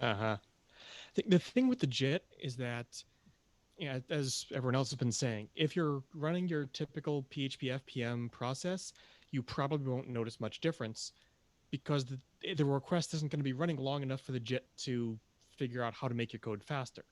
The whole point of the JIT is that It watches your code run for a while and figures out how to rewrite your code on the fly to make it faster. If it can't watch it run for a while, it's not going to be able to do anything. What the JIT allows for is not faster web serving. It's writing more complex queue workers that are going to run for, a week at a time, churning through data and doing some kind of data analysis on them. Those get faster. It's, there are machine learning libraries written in PHP that you're not going to use right now because they're way slower than the C libraries everyone else is using. If you can throw a JIT at that, okay, now those, once they ramp up, get fast enough that you can do machine learning coding in PHP, sharing the same libraries you're using for everything else. Those are the kind of places that the JIT is helpful. It's not to make what PHP does now better or faster. It's to allow PHP to move into markets that right now you're just not using PHP for because it wouldn't make sense to performance-wise. Now it makes sense to performance-wise, we hope. I like that. Thanks for pointing that out. All right, this is a question for Sara specifically. I'm curious how the PHP release process actually works and what a release manager does for that. Magic dust and wizards. No. So really, release of the PHP project is really like release of any other library or framework or project. It is literally just saying, all right, here's what we've defined as what we're going to release for this major minor, and some period of baking to make sure that we've caught all the bugs that are in there, maybe pulled in a few fixes from the next future branch, and just made it as solid as possible so that when we get to the actual release date, by the way, this Thursday, we can say, all right, this is 8.0.0 and start using it now. When you have bugs, tell us what version you're running against so we can run against the same version to repro. And it's just process. It is creating something that is predictable out of the chaos that runs. Earlier in PHP's lifecycle, pre about 5.2 or so, we had no process to our releases. Our release happened when one of the internal developers said, hey, I've been building this thing and I want to put it in somebody's hands, preferably mine. Can I roll a release right now? And that's when a release happened. We have formalized our process now, so it is on a nice yearly basis. Individual point releases come on a nice predictable 4-weekly basis. There are testing release candidates midway along those. So we have a nice predictable pattern that then our downstream consumers like distributions can say, okay, as Ubuntu 18.04, we're going to deliver PHP 7.2, and we're going to update within the 7.2 branch with that promise that there's not going to be backwards compatibility breakages or binary compatibility breakages within that branch. And we'll go ahead and keep Ubuntu 18.04 LTS up to date on PHP 7.2. What I do is mostly administrative work. I'm a nerdy unpaid secretary when it comes to PHP release. So in about the June timeframe, I start yelling at internals developers, telling them to get their features into RFCs, get them discussed and voted on, because feature freeze is coming up in a few weeks. When feature freeze happens, I tell everyone who tries to pull off another RFC saying, can I target this version? I tell them, nope, turn around, walk away. And throughout the testing process, I act as sort of a gatekeeper against the riskier sort of fixes for things, and getting the last implementations of things that were approved earlier on. So herding cats. And I keep saying but every release of PHP has 2 co-release managers. There must be 2, a master and an apprentice. So I am the veteran release manager for 8.0, and Gabriel Caruso is the junior release manager. We'll be taking turns, one release, other release. Looks like I've got the even releases, so I'll be doing 8.0, 8.02, 8.04, etc. He'll be doing 8.01, 8.03, 8.05, modulo trading shifts here and there for the next 3 years. Yeah, that's Did what. Sarah just admit? Sorry, I was Did Sarah just admit to being question. Darth Sidious? I mean, I was going for more Yoda or Qui-Gon, but you know, or I don't know, Ahsoka Tano. that sounded like right straight out of the Sith handbook right there. What you said at the end there was leading into my follow-up question is your job as a release manager didn't start this week and it doesn't end this week. How early did you begin release management for this version? Let Eric ask the thing he was going to ask because he's going to vibrate until he gets to ask his question. No. It's fine. He's still in the release management piece. I wanted to I wanted to make sure I spoke before he moved on from that. Yep. All right, then I'm going to answer Jeremy's first. So when did it start, and then how long does it go? Yeah. So the it's technically about a 3.5 year shift is what it is. It starts, as I mentioned, in that June timeframe. So we before that is the election. So roughly spring-ish, one of the previous 2 release managers will write to the internals list and say, I'm looking for volunteers for the next release manager. Please put your name up over the next month, and then we'll hold a vote if there's more than 2 of you. On this particular release, 4 people put their names in. I did because I just wanted that nice fat .0 release, 8.0. And then we had 3 people who had never been release managers before. There was obviously Gabriel Caruso. There was also Ben Ramsey and Joe Ferguson. And then we did a single transferable vote. I happened to get the most, but actually, even if I hadn't, as the only veteran of those 4, I would have had an automatic seat anyway, just because we want that mentorship process to go there. Hooray for ranked choice voting. Yes, ranked choice voting, great. And then it's mostly chill out for a bit after that. You know, obviously pay attention to the RFCs that are coming out. Try and encourage people to get them going if maybe they've dropped it a few months ago. But the real excitement doesn't start until June when we start having to really kick people into gear to get those RFCs through. And then once the release happens, again, Thursday, this is going to be our first release of the 8.0 branch, or first stable release anyway. 3 years from that date is our period of bug fix and security releases. So officially you are on the hook for those entire 3 years.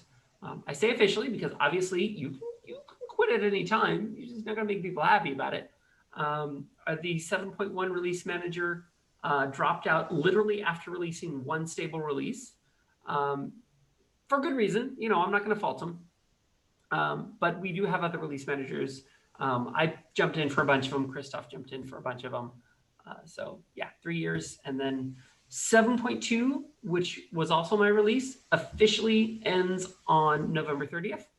So at that point, I no longer ever have to think about 7.2 again. Realistically, probably won't have to think about it again already because the odds of needing a release by then are low. Cool. And Jeremy disappeared. Oh. No.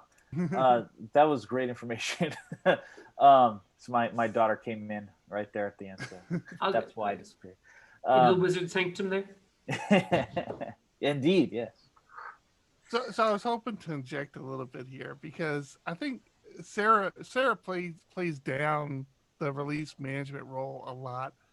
I had the pleasure of interviewing her and Gabriel for PHP Architect, and typically my interviews are run the month and that's it. And my interview with her and Gabriel ended up extending 3 months. I mean, that's how long, that's how much content it was.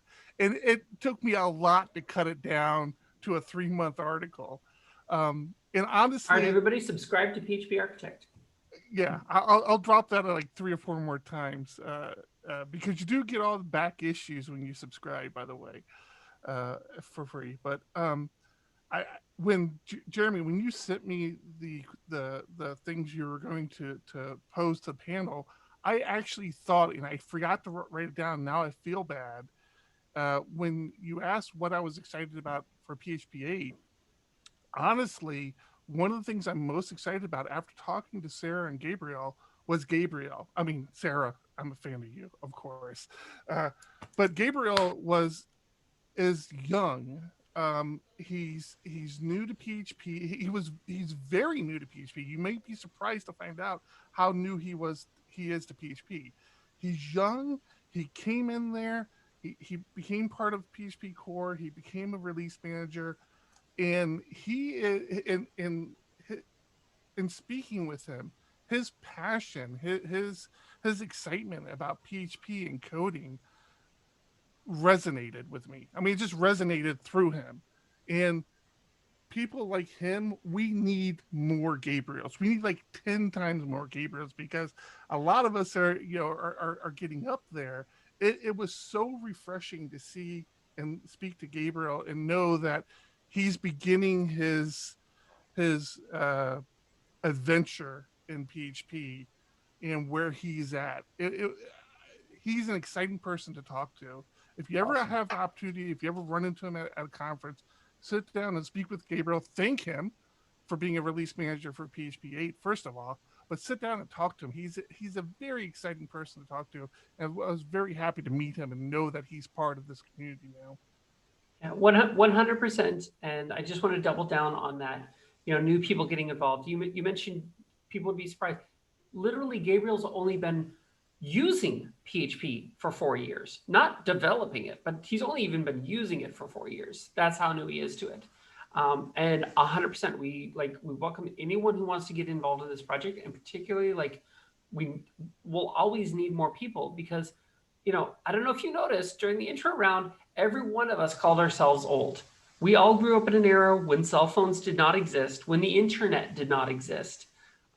We could definitely use some people who are going to keep this project going for the next 25 years. So there's more to be done here. Volunteers welcome. Yeah. Yeah. Thanks, Sarah. Oh, and decisions are made by the people who show up. Is the only thing I want to add. It's true. Thank you for your service in that position, for sure. And I'll have to get to know Gabriel because he was new to me too. I saw him on the platform SH podcast that Larry was doing last week. So I try to drag him along to as many of these things as I can, but I think he's literally flying over the Atlantic right now. So. Awesome. So I have one more official question for the panel, and then we'll open up to anyone who wants to stick around. If anyone has to jet after 9, that is totally fine, including the panelists. I don't want to keep you here against your will. My last question has to do with maybe some things that we didn't talk about already, but I'm wondering, looking at PHP8 and the features there, or any other parts of PHP8, what is something that you hope is not overlooked? I suppose I can start. So I mentioned this in passing in my presentation, but again, going hand in hand with typing is removal of this kind of hand-wavy resource type that we were using for sockets and GD images and curl handles. And the removal of that means that you can write code that's just a little bit safer, even if you aren't using those handles and such directly. Maybe your library author or something, or somebody else is, and anything where the runtime is not just saying, well, it's a resource of some sort, go have fun, and is actually passing around objects, is that many more subtle bugs that are just never going to happen. So it's a small feature, but it's one that's worth pointing out. Nice. I like that one. When I was reading about that stood out to me as something that is kind of like a fundamental change, but like also just in the background. So I'm interested to see how that helps. Yeah, I don't know if I have a good answer for this. I mean, the only thing I would say is, as a carryover from 7, is if you're not using type hints, get on board. I mean, this is a continues to expand. It really does make your life better as a developer, and it makes your life better as the future developer. We can come back and look at your code and say, what was I doing here? So, I mean, it's a weak answer, but I would say, just, if you haven't embraced type hints yet, now's the time to definitely get your head around it and start using them. I am unsurprisingly really into functional programming, and I'm hoping to push the language in that direction. And that's why I think match is more important than people give it credit for. It, on some level, it's a cleaner, nicer switch statement, but it's also a language construct that is a natural fit for thinking in a functional way. And, as Ian was saying, there's the potential to hang other functionality off of it in future versions, possibly pattern matching, possibly it makes enumerations nicer when we get those.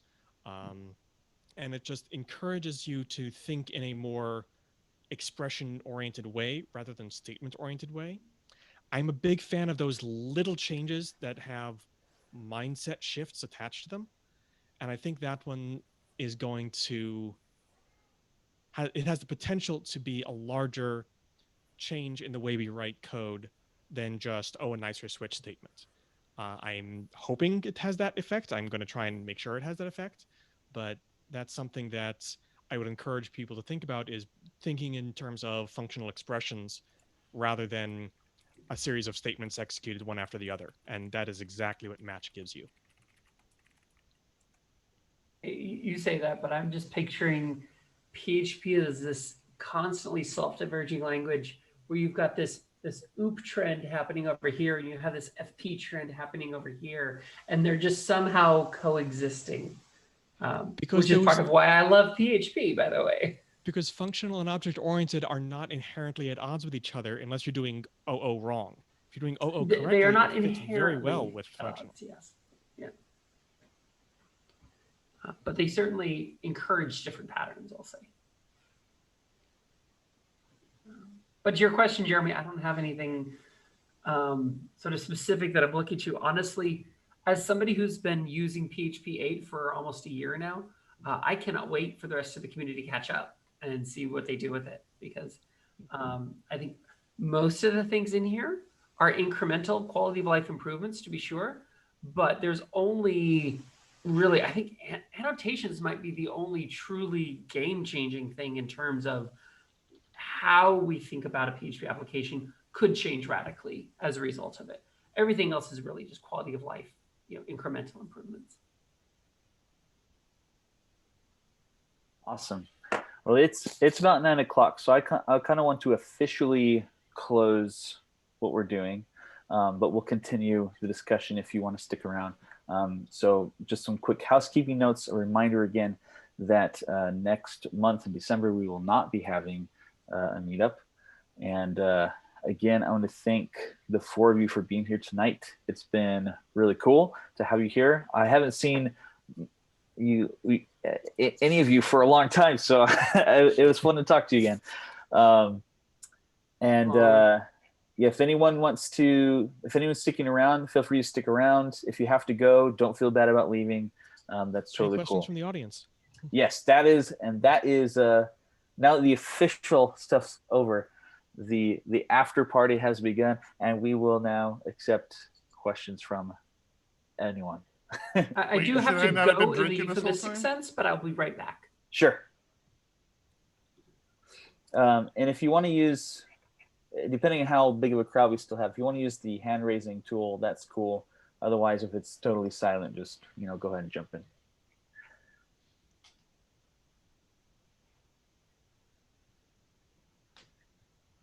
I'll just say real fast, Jeremy. Thanks for having me. I really appreciate. I love that. I with COVID and everything that's been going on, I've really missed these gatherings, and For sure. I really appreciate just being able to geek out again with other PHP developers. It really feels good.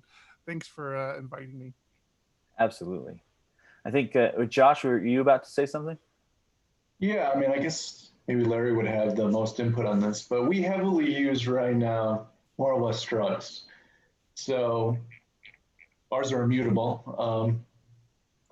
You know, they take an array so that you can set the values. And then we use annotations on them to attach validation rules to them. And so all these new features seem great, but I don't see an easy transition for us. It's like update the entire code base at one point, at one time to start using them. Is there any better strategies if you're already using all these same ideas, only in a less nice way? Well, first statement, all of that existing code still works. So if you have, 30,000 lines of code that's doing its job now and it works, then leave it be. You don't have to switch code to use new style syntax if it's not actually going to benefit you. If it is going to benefit you, either because it's an area like you're using this particular API a lot in new developments, so it'd be nicer if that API was better, then update that one piece of the API.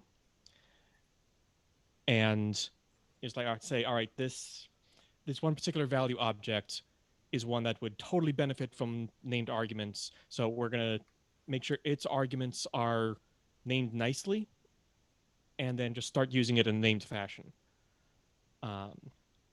Or we have to make a new value object for whatever. So we're just going to go straight to constructor promotion for it because I have to write a third less, only a third as much code. So of course I'm going to. And just take it piece by piece like that. If that means you have, 200 classes that you never need to touch and they continue using old style constructors where you manually have to assign things, it's the same opcodes under the hood anyway, so PHP doesn't care. If you need to go in and change it for some reason, then campfire rule, clean it up as you go. But don't feel the need to make your whole code base fully PHP8ified all at once, unless you're actually going to get some benefit out of doing so. Do we know if any of the annotation libraries that exist right now are planning to be like forward compatible with the new attributes? Because that would be kind of interesting. I mean, we use the Doctrine annotation library, and being forward compatible would help a ton. I believe so. I can't speak for Doctrine what their plans are with annotations. I do know that for Symfony, they are reusing the same classes that they already use for Doctrine annotations.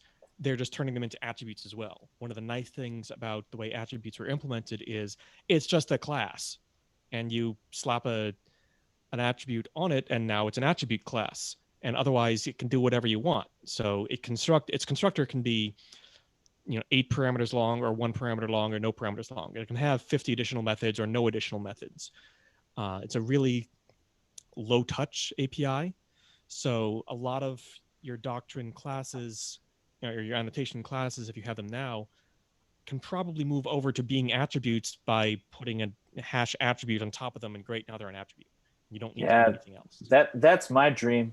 And that the parsers that are currently doing, the libraries that are parsing these annotations, like basically if they could be polymorphic to use attributes or to use doc block parsing, that would be so cool. But I just don't know how different maybe some of the implementations would be with your the syntax wise for attributes. I don't know. Yeah, I don't want to say it because I'm not going to be doing the work. Oh yeah, I'm what Larry said. Yeah. If they're already doing all that heavy lifting of manually parsing the thing, it seems like just adding hey, reflection class, get attributes, that seems a so much easier implementation path than what they currently have. For sure. Yeah. When I was doing the attribute support for Tukio, it's 5 lines, 3 lines, depending on how verbose you decide to write it. Especially if you so attributes, when you get them back in reflection, you get an array of attribute objects. And And it's not, as Ian was showing before, you get back an array of the reflection attribute objects on which you can call a method to turn them into the actual object. You can array map that. So you can also pre-filter them. So say, hey, I only care about attributes of this type or that have this interface. So you can say, hey, I only care about things that have a route attribute or a listener attribute. And so, all right, give me back a list of just those, array map over them to get the actual instance objects. Cool, now I've got an array of the objects I care about and I can do what I want with them. So it can be really lightweight code on your end to leverage attributes. Sticking that into whatever code you already have that's using doctrine annotations doesn't seem like it would be that heavy of a lift, especially if you can reuse the same object. So you'll probably see a lot more libraries doing what Symfony is doing and say, you know what, both work, cool, have fun. Yeah, And then because that leaves plenty of time for projects to start using the new stuff. And eventually Symfony or whoever can just say, all right, we're not going to support docblocks anymore because parsing text is hard and we don't want to do that. But that'll probably be very far in the future because they've got code that works right now. So yeah, there's some code that I have in a private project that uses doc blocks, and I actually parsed them out and did some code gen and that sort of thing with them, and it was a pain. And if I had to touch that code again, it would all get rewritten with attributes, and I wouldn't think twice about it.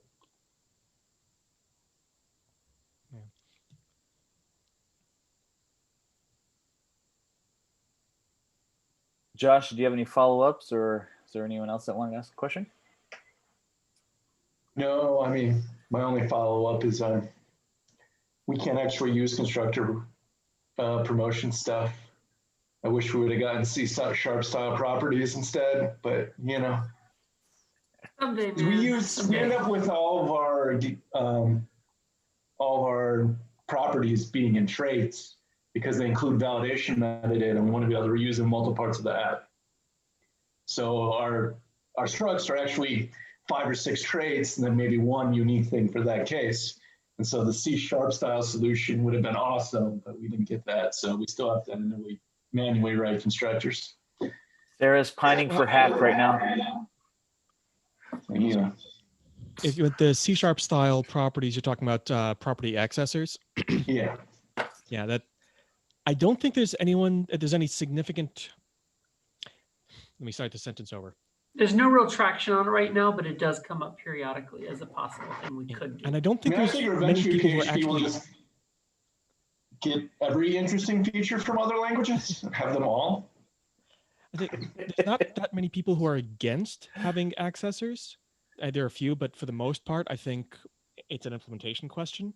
When they came up before, the main issue is performance, because so far no one has figured out how to implement them in a way that doesn't involve every single property access having an additional if statement on it to say, if this is an accessor property, call a method, if not, read the property. And throwing that extra if statement in C onto every single property read has a huge performance hit. If someone can figure out a way to get them without that performance hit, I'm pretty sure the RFC would pass easily. But that hard part is the performance impact, and I got nothing. I would love them myself. What we may be able to get instead, there's some discussion of this for 8.1. No guarantees and no promises of anything here, but of having read-only properties or properties that can only be changed in certain contexts, like the constructor or deserialization or something like that, which means they'd be safe to make public. That may or may not be good enough, depends on what you're doing. In your case, possibly not. And that would be good enough for us. Then, yeah, if we can figure out a way to do that cleanly and get all the right exception points built in, then that's probably close enough for most people.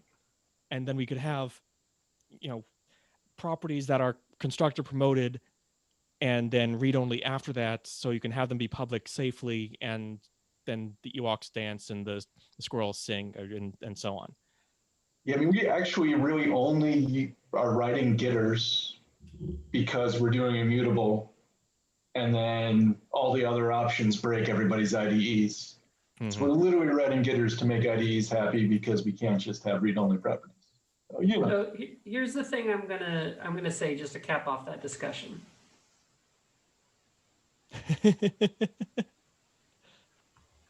That's all I have to say about that topic.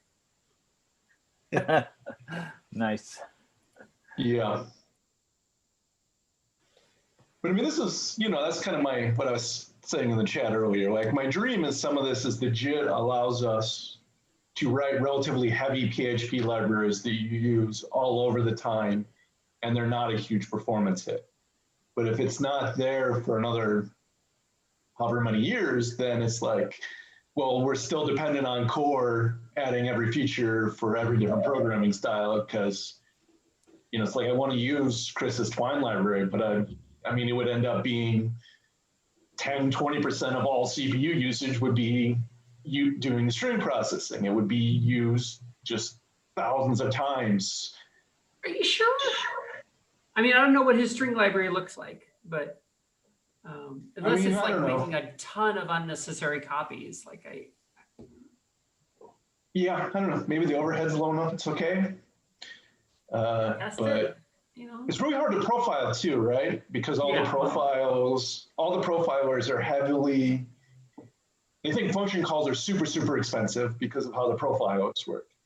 So if you add a bunch of function calls to your stack, it seems super expensive, but in reality, that's as much about the profiler as anything. So it's really hard to measure that difference. What we really want in PHP and what we really want in any language is what Rust calls zero-cost abstraction. Problem is, that's really hard to do when you have a language that lets you do global variables or mutate state at random places or do other weird, unpredictable things. The reason Rust can do that is because it syntactically doesn't let you do all kinds of weird and screwy things. It forces you to write in a way that it can figure out what you are actually intending to do, which is great from an optimization standpoint, but it introduces a lot more work for the developer.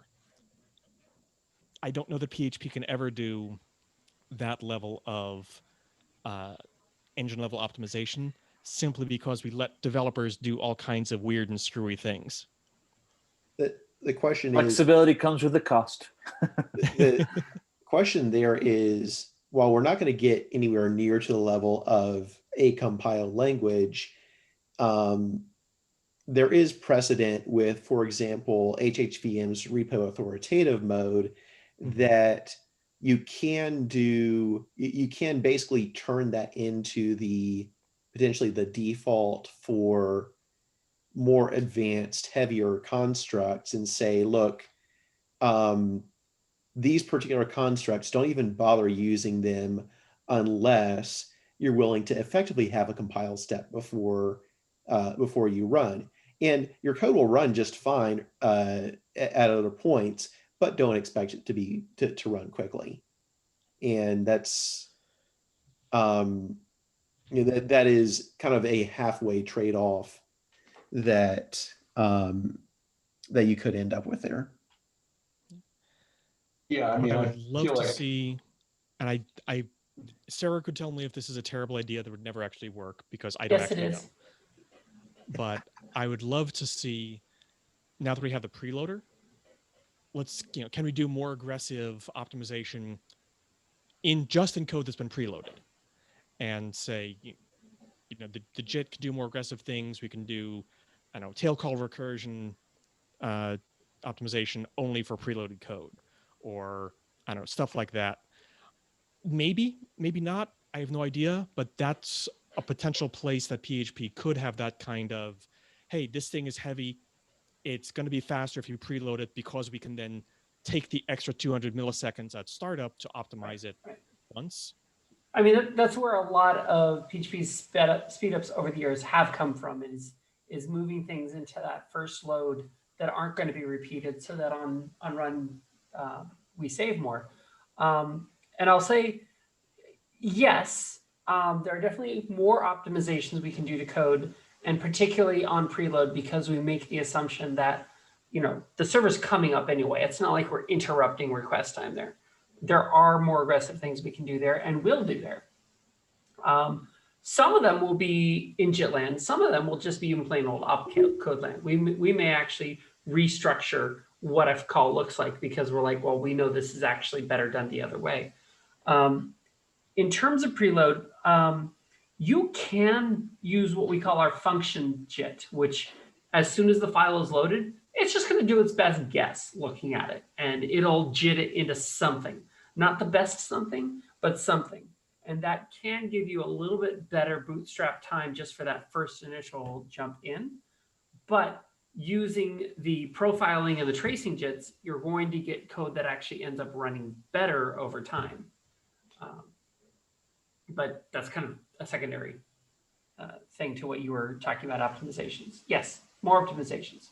Tailcode recursion is a complicated one in PHP land because we have destructors with side effects, and variables won't always drop out of scope at the time you expect them to when you do tail call recursion. So there are definitely cases where we can do that. And inlining as well has the same basic problem. There are cases where we can do that, but we have to be very careful about making sure the thing that does the optimization knows all the right rules to apply in every situation. And that's one place where attributes have the potential to help us there.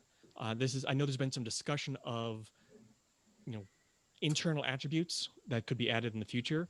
For example, stick an attribute on a function that says, I'm going to tell you, engine, this is safe to inline. And you can trust me that this is safe to inline if you feel like inlining it.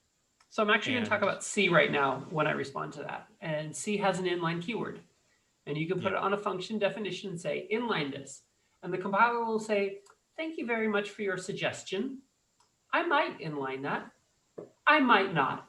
It's up to me. There are ways to prevent inlining when you don't want to have that side effect to your code. But there's actually not not unless I look, there wasn't 100% way to require inlining. It's ultimately up to the compiler. And I think that same thing is going to apply to PHP. Yeah, you might be able to say, hey, this is a great candidate for inlining you might want to consider. But we're still going to have to make our own determination about that. And definitely if we see, hey, no, that's not a good candidate for inlining, we're probably just going to throw that recommendation out. And I think that's fine. But it's a way to, since PHP lets the developer shoot themselves in the foot from a cleanliness standpoint, and that's by design, put the onus onto the developer to say, hey, engine, this is a good place to try and be smarter than me because I trust you. If you don't want to, that's fine, but it's a weird statement when you I'm take it as a whole. It's like you're saying, hey, engine, go ahead and be smarter than me, and I'm telling you to be smarter than me because I'm smart. Because I understand context, the engine doesn't. Like, I know what you're saying. I know what you're saying. And all I'm saying is maybe we put those attributes in there, maybe we don't. Maybe we listen to them, maybe we don't. That's all. Yeah. I need to interrupt for just options on the table. Need to interrupt for just a second. I actually have to go, unfortunately. But it's been a lot of fun to see you all. Gordon is going to stick around and continue to run the meeting in case any of you want to stick around. So I, again, thank you so much. And I will talk to you some other time. Bye, Jeremy. Take care, Bard. Bye. And happy holidays to everybody. What's that? Here's to GeoPHP already. Jeopardy PHP.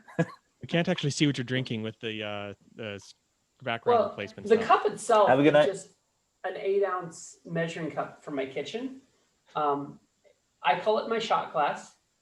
It's a 1-cup shot glass, but it's got rum in it. Because that's how I roll. This is water. It's a web scale shot glass. It's a web scale shot glass. Yes, it is. I like me my rum. But yes, annotations. I think there will almost certainly be internal annotations at some point. I would be very surprised if we didn't have some that do something. we probably will see. So I'll look at the ones Hackling has, because Hackling has had attributes for a decade now. One of them is foldable, which will memoize the result from a function with no side effects. So if you look at a function like maybe MD5, does a hash of a string, right?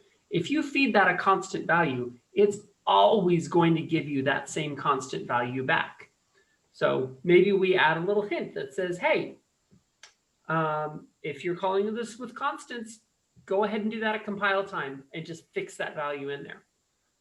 So for the super jank, you should never do it password check, where you say, you know, if something triple equals MD5 of a constant, that will be compiled at, will be executed at compile time rather than runtime. Don't do that though, it's a terrible approach. But potentially there are things that you could do. Hack also has one called memoizable, which will not do constant folding at compile time, but it will say, for a given set of inputs, always produce the cache the output. So you might have a function that called getUser, which takes a number, that's the user's unique ID, and returns a user object. Well, if you keep fetching the same user over and over again, maybe the logged in user, it's going to actually cache that for you and give that back without going to the database. And that can save a significant amount of time. Of course, the catch there is you now have cache invalidation problems yes. sitting at your runtime. Yeah. So, I mean, memorizing things that pull data from the database, testing is going to be really hard. Yeah, it is going to be very hard, which is part of the reason why we don't have those attributes yet. But those are some examples of things we may add at some point in the future. Because after all, there are two great problems in computer science. Cache invalidation. Naming things, cache invalidation, and off by one errors. And tabs versus spaces. Oh, come on, Sammy, please. You know what? You can just go use tabs. By the way, I don't know if y'all saw this during the talkings. Sammy Powers produced this elephant. This is the PHP Roundtable elephant for his podcast, the PHP Roundtable. It's named after Sarah. Yeah, I was going to ask that as a trivia question. This one is named after me. Sorry. My elephant. When do we get a return of PHP Roundtable is my question. Yeah, Sammy, what's up? That's a really good question. I've really considered whether I should bring it back or not, but yes, come on, you live in Portland now. There's nothing more hipster than living in Portland and having a podcast. It's been on, like, it's really close to my heart. Like the whole PHP community in general is just really close to my heart. All you guys, it's so good to see y'all. Seriously, like it's been like, this is exactly what I needed right now. But it's definitely been something I've been considering, but I like no promises at the moment. You know, just lots of crazy things going on, of course. But if you need a co-host, man, I'm right here. It would make perfect sense. Perfect sense. Yeah, it's no promise. Bring Enfys. Yes, yes. Other questions for the panel?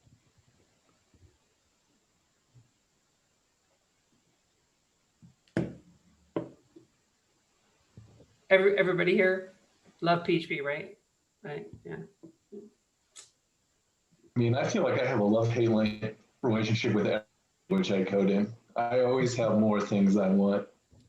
If you don't hate a language, it means you haven't written enough code in it yet. And man, there's tons of stuff to hate in Go. Tons. Everybody's like, best language ever, but there are things about Go that I really like, but their package management is not one of them. I mean, their eighth iteration or whatever is finally usable instead of being completely unusable. But still weak. There's only two languages that have genuinely good package management tools: PHP and Rust. So you that means you've joined the cargo cult?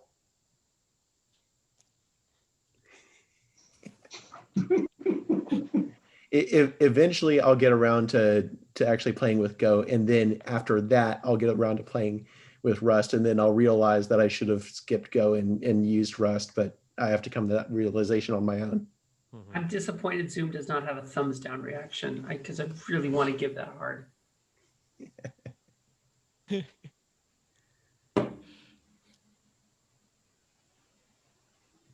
Tweet the comments about the language or the pun? The pun. The language comments are completely fair. I just wanted to say thank you to all you for coming here tonight. A lot of these meetings go by with thin topics and little more than stand-up demos and stuff. But this was a good one tonight with you guys. Thank you. Yeah, thanks for having us. Thanks for having us. Yeah, Been fun. That's been one of the weird consequences to this remote lifestyle we've been thrusted into. Is user groups now are getting speakers from everywhere. It's not just local anymore. And it's just, it's kind of been this weird shift on the user groups that have pushed forward like yours and have done the virtual meetup, have had the benefit of having these speakers from anywhere in the world now. And it's, yeah, it's been nice. I love user groups. User groups are my jam. Anytime I get a chance to go somewhere on a proper conferences budget, I'm also like, what user groups are in the area? Yeah. I also, so many people. User groups nice and cozy.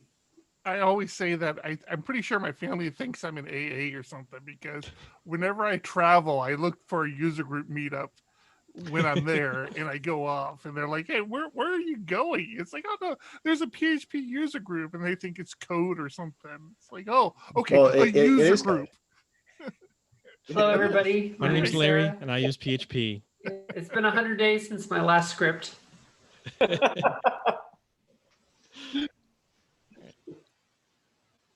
All right. Well, I think I'm going to drop off. For y'all in Arizona, when this COVID thing's over, you guys are meeting in person again. I definitely will make an appearance. I'll definitely be out there at some point for sure. I love popping in there and hanging out with you guys. So looking forward to seeing you guys again. Until then, take it easy. Bye, Eric Van Johnson. Hey. Bye, Sammy Powers. Do you want to stick around, or should we all play like Among Us or something? Oh yeah, we were talking about doing Among Us. Yeah, who wants to join us for an Among Us game? All right, Take care, folks. Yeah, just stick around if you want to do Among Us. We'll figure it out.